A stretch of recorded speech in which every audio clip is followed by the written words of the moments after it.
देशात आणि राज्यात कोरोना रुग्णसंख्या वाढत असतानाच आरोग्य मंत्री प्रकाश आंबेडकर यांनी मात्र कोरोनाबाबत अजब आणि धक्कादायक वक्तव्य केलं आहे। कोरोना झाला तरी कुठेही ॲडमिट होण्याची गरज नाही असं त्यांनी म्हटलं आहे। आरोग्य मंत्री प्रकाश आंबेडकर आज पंढरपुरात आले असता यावेळी त्यांना राज्यात ॲक्टिव्ह कोरोना रुग्णसंख्येबाबत विचारणा केली असता त्यांनी रुग्णसंख्येबद्दल माहिती नसल्याचे सांगितले आणि त्यानंतर आषाढी पालखी सोहळ्याच्या तोंडावर अकलूज आणि माळीनगर येथे 4 संशयित कोरोना रुग्ण आढळून आले आहेत।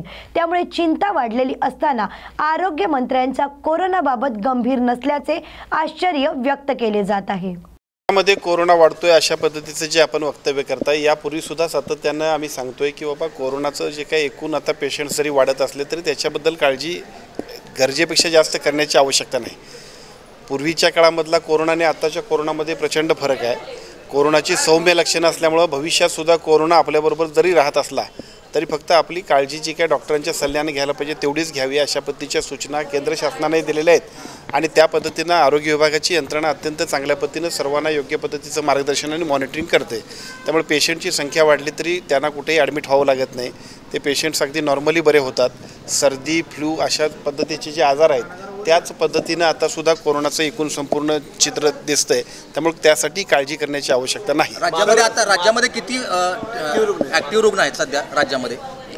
राज्यामध्ये दररोज पेशंटची संख्या वाढते आणि तेवढीच पेशंट्स बरे होतात आणि नॉर्मली ते आपल्या आपल्या कामात राहतात। हे सगळे आकडे आरोग्य विभागाच्या वतीनं आमच्या वेबसाईटवरती प्रसिद्ध केले जातात।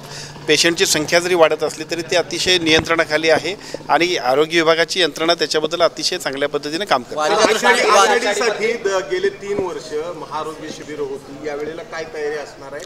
किती डॉक्टर असणार आहेत आणि कशा रीतीने या सगळ्याचीच एकूण कामकाजाचा आढावा घेण्यासाठीच आज खरं म्हणजे मी आलोय।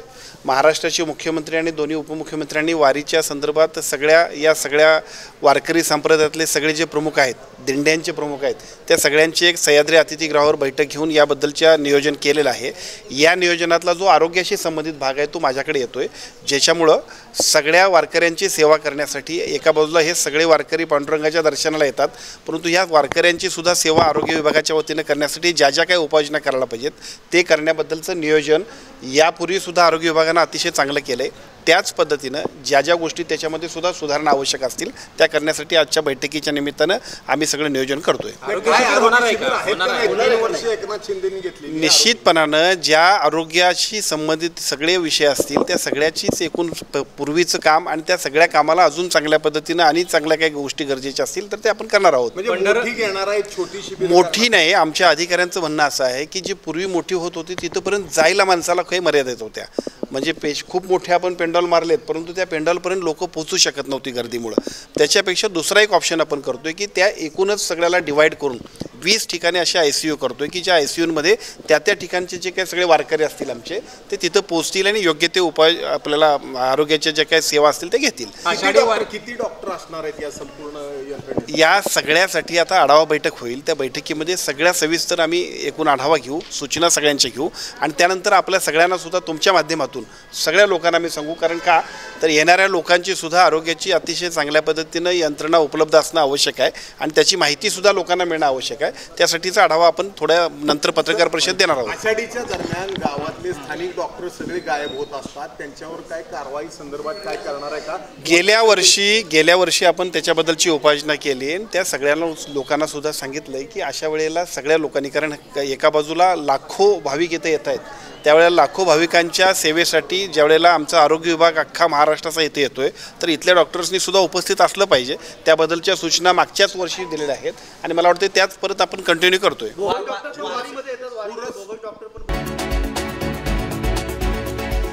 स्थानिक स्वराज्य संस्थांच्या निवडणुकीसाठी धनंजय मुंडे ॲक्शन मोडमध्ये आले। परळी मतदारसंघ सोडून धनंजय मुंडे यांनी राष्ट्रवादी जिल्हा कार्यालय गाठून कार्यकर्त्यांशी थेट संवाद साधत आढावा घेतला। मंत्रीपद गेल्यानंतर धनंजय मुंडे आज पहिल्यांदाच राष्ट्रवादीच्या कार्यालयात आले आहेत।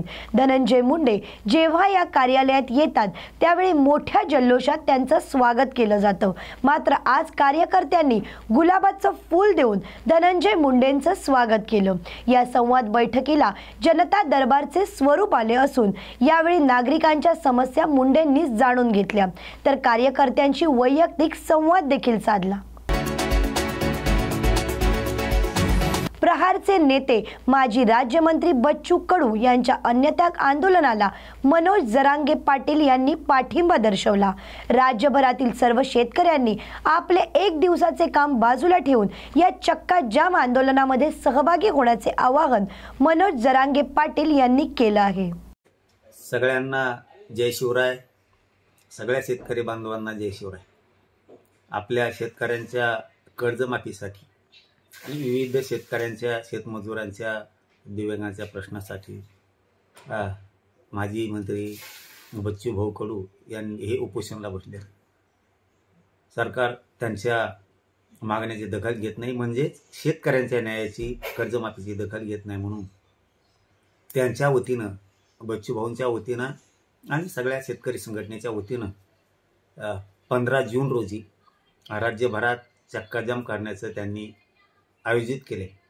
त्याला सगळ्या बांधवांनी, या राज्यातल्या शेतकरी बांधवांनी शांततेत मोठ्या प्रमाणात कर्जमाफीसाठी सगळ्या शेतकऱ्यांनी पाठिंबा द्यावा ही सगळ्या शेतकरी बांधवांना विनंती करतो। आपण आपले जे रास्ता रोकोचे चक्काजामचे शांततेत करायचे ते स्पॉट ठरवा। आमचा गोदा पाट्यातला पैठण फाटा शहागड इथं ठरलाय।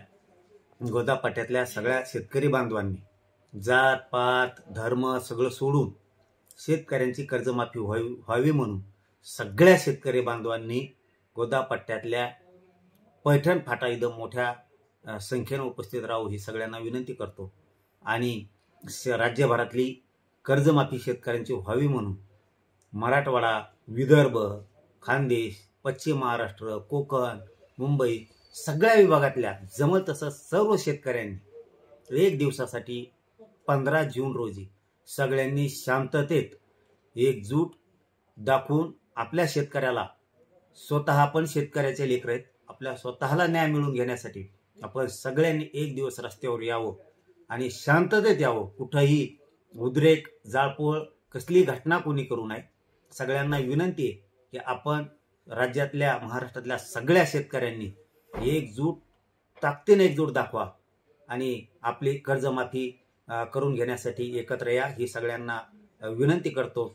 आणि याचबरोबर राज्यासह याचबरोबर आपलंही गोदा पट्ट्यातलं सगळ्यांनी मिळून, सगळ्या शेतकरी बांधवांनी मिळून ठरवलं वाटतंय, निवेदन पण दिलेत वाटतं काल, की पैठण फाटा इथं गोदा पट्ट्यातल्या सगळ्या शेतकऱ्यांचा स्पॉट ठरलाय। तर सगळ्या शेतकरी बांधवांनी गोदा पट्ट्यातल्या पैठण फाटा इथं शांततेत येऊन सगळ्यांनी चक्काजाम रास्ता रोको आंदोलन करून आपल्या शेतकऱ्यांना कर्जमुक्ती कायमची व्हावी म्हणून एकत्र यावं ही सगळ्यांना विनंती। धन्यवाद।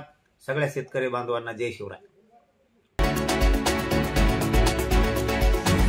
जळगाव जिल्ह्यात वादळी वाऱ्यासह झालेल्या पावसामुळे अनेक ठिकाणी नुकसान झाले। पालकमंत्री गुलाबराव पाटील यांनी नुकसानग्रस्त भागाची पाहणी केली असता नुकसानग्रस्त भागाची पाहणी करत प्रशासनाला तातडीने पंचनामे करण्याच्या सूचना दिल्या आहेत। दरम्यान नुकसानग्रस्तांना लवकरात लवकर मदत करण्याचे आश्वासन देखील मुख्यमंत्री गुलाबराव पाटील यांनी दिले आहे। दर दिवशीचा राजकीय आढावा घेण्यासाठी पाहत रहा राजकीय आढावा हा कार्यक्रम फक्त आणि फक्त न्यूज मराठी 24/7 वर। नवा भारत, नवा विचार।